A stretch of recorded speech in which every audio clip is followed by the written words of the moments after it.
Bienvenidos a una cápsula más de la asignatura Seguridad Estructural. Yo soy el maestro Alberto Zapata Valencia.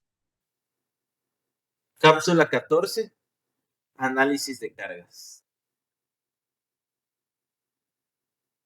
El análisis de cargas es una etapa fundamental del diseño estructural que consiste en identificar, cuantificar y combinar las fuerzas mecánicas que actúan sobre una edificación para garantizar su seguridad y estabilidad. Son conceptos básicos la determinación de la distribución de cargas para precisamente realizar el análisis de cargas. En el esquema podemos ver cómo las flechas van indicando cómo las cargas van bajando desde la parte más alta de una edificación. Normalmente iniciamos con el techo. El techo distribuye sus cargas a las vigas de soporte del techo. A su vez, las vigas bajan a las columnas. O en este caso, pues podemos ver una trave por ahí. Y estos elementos horizontales bajan a elementos verticales como las columnas, y las columnas finalmente llegan a elementos de cimentación. En este caso, en el esquema se menciona una zapata, y estas zapatas, elementos de cimentación, finalmente distribuyen el total de las cargas a el suelo de soporte. Y bueno, iniciamos con la clasificación de cargas nuevamente, que son las acciones permanentes o cargas muertas. Son fuerzas que actúan continuamente con intensidad constante, como el peso propio de elementos estructurales, como las vigas, columnas, losas y elementos no estructurales, es decir, los muros, los recubrimientos, las instalaciones fijas y que estarán dentro de la edificación. Ya mencionábamos que el esquema eh, inicia con las cargas del techo y va bajando a lo largo de los elementos estructurales que van distribuyendo las cargas. Nuevamente vemos cómo el techo manifiesta la carga por gravedad. Inicia el descenso de la carga en el sentido de la gravedad hacia los elementos de cimentación, y esos elementos de cimentación terminan distribuyendo las cargas dentro de los parámetros de seguridad de diseño. Entonces, el lograr conocer las cargas que van a actuar dentro de una edificación nos permitirá, a fin de cuentas, elaborar diseños que sean seguros para las actividades de las personas. Y bueno, la siguiente acción variable, que son las cargas vivas, son fuerzas debido al uso y la ocupación, como el peso de personas, el mobiliario, vehículos o nieves. Estas cambian con el tiempo y pueden ser transitorias durante la construcción. En el esquema podemos ver las cargas vivas por personas, por los muebles que se usan dentro de las habitaciones, así como el uso de vehículos pueden llegar a ser considerados dentro de los análisis de las cargas vivas, a las cuales estarán expuestos los elementos. Nuevamente, estas cargas se distribuirán a lo largo de los elementos que ya mencionábamos previamente: losas de entrepiso, las vigas, las traves, irán bajando mediante los elementos verticales como las columnas o muros de carga y llegarán a la cimentación. Estas cargas vivas deben de considerarse para el diseño. Acciones accidentales son las cargas de corta duración pero gran intensidad, principalmente sismos y vientos fuertes que pueden ocurrir de forma imprevista durante la vida útil del estructura. En la imagen podemos ver una edificación a la cual se encuentra expuesta a las fuerzas de la naturaleza. Incluso la lluvia es una carga que afecta a la estructura, la cual pues normalmente no se considera una carga accidental, ya que esta, así como llega al edificio, debe de ser desalojada.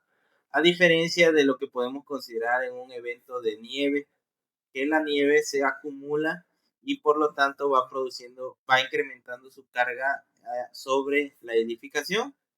Así también el viento, que puede provocar succión o empuje a las áreas que están expuestas al viento.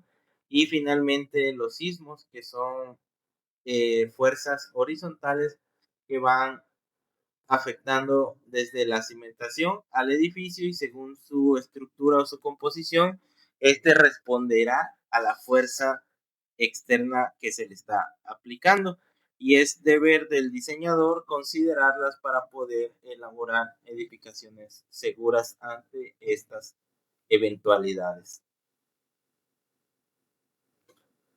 Criterios de estructuración.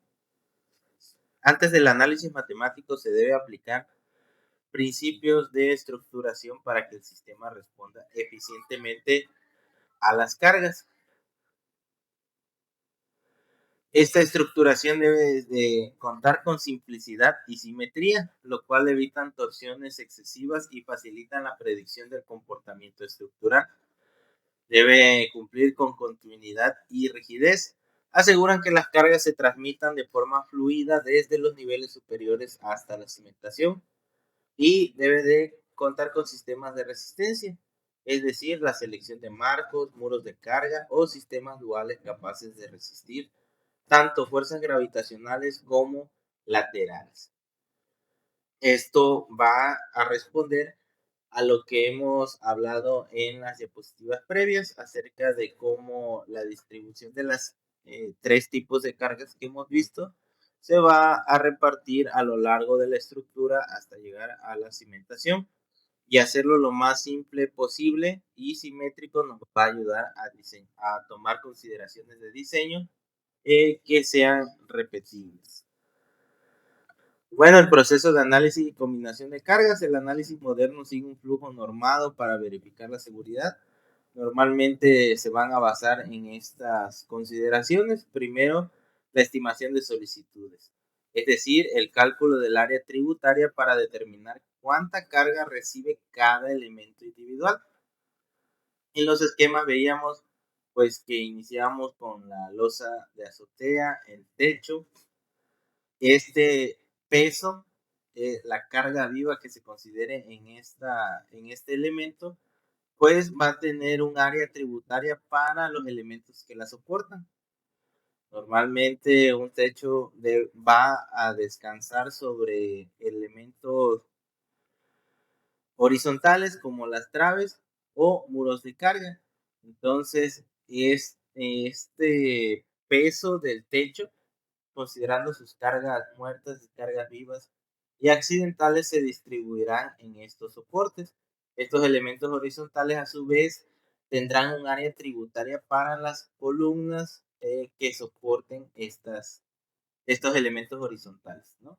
Y es así como siempre en cada criterio de diseño vamos a poder determinar pues estas áreas tributarias, con lo cual sabremos la necesidad que tendrá cada elemento de las cargas que debe de resistir. Y bueno, como segundo planteamiento son las combinaciones de cargas. La estructura debe verificarse bajo el efecto combinado de acciones simultáneas probables. Por ejemplo, la carga muerta más la carga viva más sismo. Esto siempre y cuando pues sea el edificio vaya a ser edificado en una zona de alta sismicidad. Si recordemos que uno de los principios de la seguridad estructural es que podamos saber el contexto en el cual se van a desarrollar las actividades, y es así como debemos de determinar qué tipo de carga accidental será la más probable de ocurrir sobre la edificación. Y bueno, los factores de carga, los cuales se aplican multiplicadores de seguridad a las cargas calculadas para cubrir incertidumbres en los materiales o en la magnitud de las fuerzas. Con esto, los códigos y las normativas nos permitirán tomar decisiones más asertivas.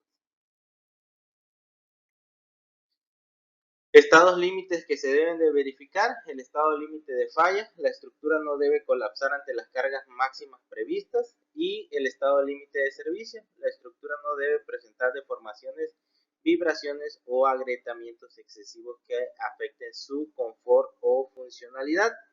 En el esquema podemos ver un estado límite de deformación en el cual los entrepisos que existen en esa edificación se ven pandeados, lo cual está provocando una deformación que puede llegar a afectar la forma en cómo el edificio está dando su servicio a las personas. Es decir, en un piso que está deformado, pues puede llegar a ser muy difícil el uso continuo por parte de las personas para realizar sus actividades. Un piso, lo que se busca de un piso siempre es que esté lo más horizontal posible.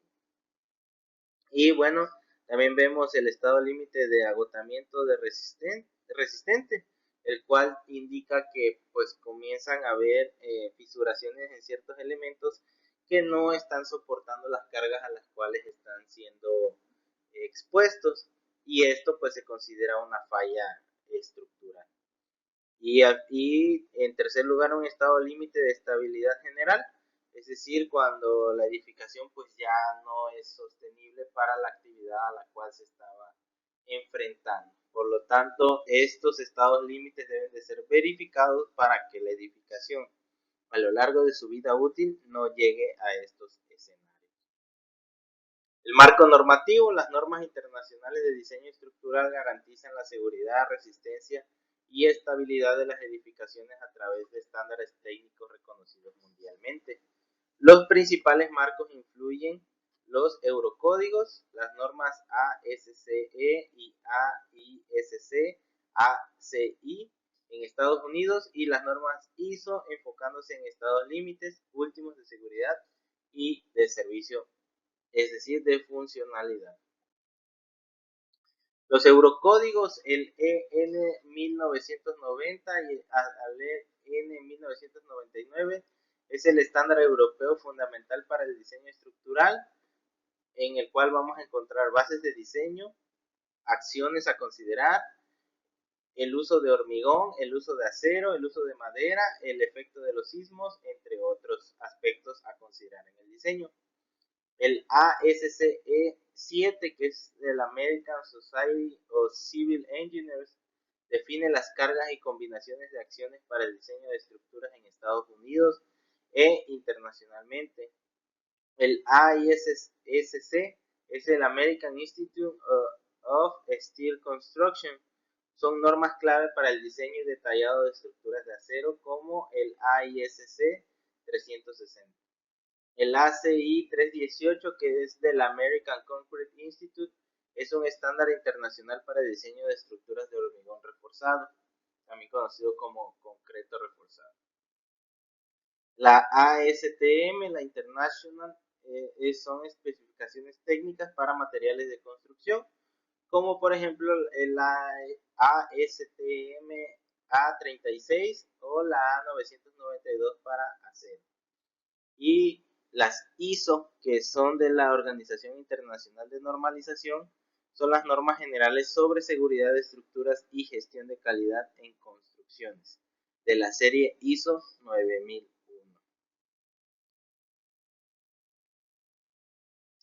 Herramientas y metodologías de análisis, como lo hemos comentado a lo largo de todas estas cápsulas, la innovación y la digitalización forman parte importante de todos los conceptos de seguridad estructural.